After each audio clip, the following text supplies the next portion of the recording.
जय माता दी। आप सभी का स्वागत है हमारे YouTube चैनल धार्मिक कहानी पर। आज नवरात्रे का दूसरा दिन है। आज माँ दुर्गा की नव शक्तियों के दूसरे स्वरूप माँ ब्रह्मचारिणी का दिन है। यहाँ ब्रह्म शब्द का अर्थ तपस्या है। ब्रह्मचारिणी अर्थात तप की चारिणी या तप का आचरण करने वाली है। ब्रह्मचारिणी देवी का स्वरूप पूर्ण ज्योतिर्मय एवं अत्यंत भव्य है। इनके दाहिने हाथ में जप की माला और बाएं हाथ में कमंडल रहता है। अब जैसा कि आप जानते ही हैं, तपस्वियों का कोई वाहन नहीं होता, उसी तरह माँ ब्रह्मचारिणी के पास भी कोई वाहन नहीं है। माँ पैदल ही अपने भक्तों का कल्याण करती हैं। माँ ब्रह्मचारिणी की कथा शास्त्रों के अनुसार माँ दुर्गा का देवी पार्वती के रूप में पर्वतराज हिमालय के यहाँ जब जन्म हुआ तो माँ ने भगवान शिव को पति रूप से पाने के लिए नारद जी के उपदेश से घोर तपस्या की। इस कठिन तपस्या के कारण इन्हें तपस्चारिणी अर्थात ब्रह्मचारिणी नाम से अभिहित किया गया।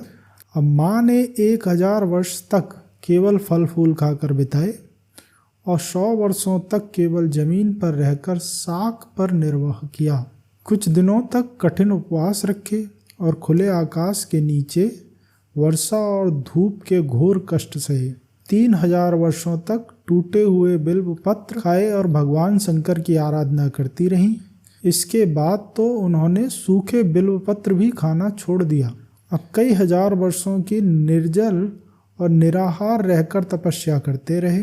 पत्तों को खाना छोड़ देने के कारण ही इनका नाम अपर्णा पड़ा। कठिन तपस्या के कारण देवी का शरीर एकदम क्षीण हो गया। देवता, ऋषि, सिद्धगण, मुनि सभी ब्रह्मचारिणी की तपस्या को अभूतपूर्व पुण्यकृत बताया।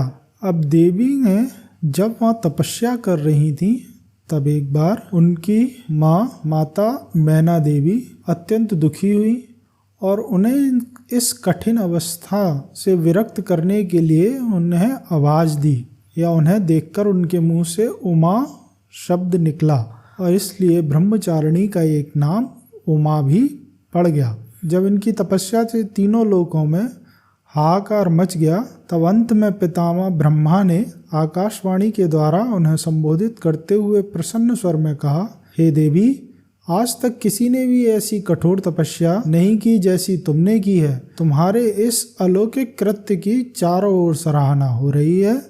तुम्हारी मनोकामना सर्वतोभामेव परिपूर्ण होगी। भगवान चंद्रमौली शिव जी तुम्हें पति रूप से प्राप्त अवश्य होंगे। अब तुम तपस्या से विरक्त होकर घर लौट जाओ और शीघ्र ही तुम्हें तुम्हारे पिता बुलाने आएंगे। इस तरह माँ ब्रह्मचारिणी की तपस्या पूरी हुई और जैसा कि आप सभी जानते हैं कि बाद में माँ पार्वती ने शिव जी के साथ विवाह किया।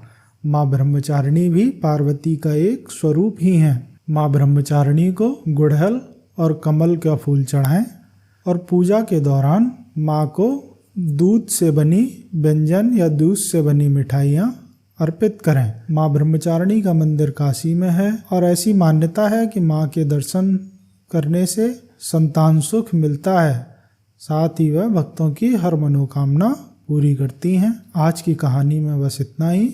जय माता दी। अगर आपको कहानी पसंद आई हो तो कहानी को लाइक करें और चैनल को सब्सक्राइब करना ना भूलें। आने वाले दिनों में माता के अन्य स्वरूपों की कहानी सुनें। धन्यवाद।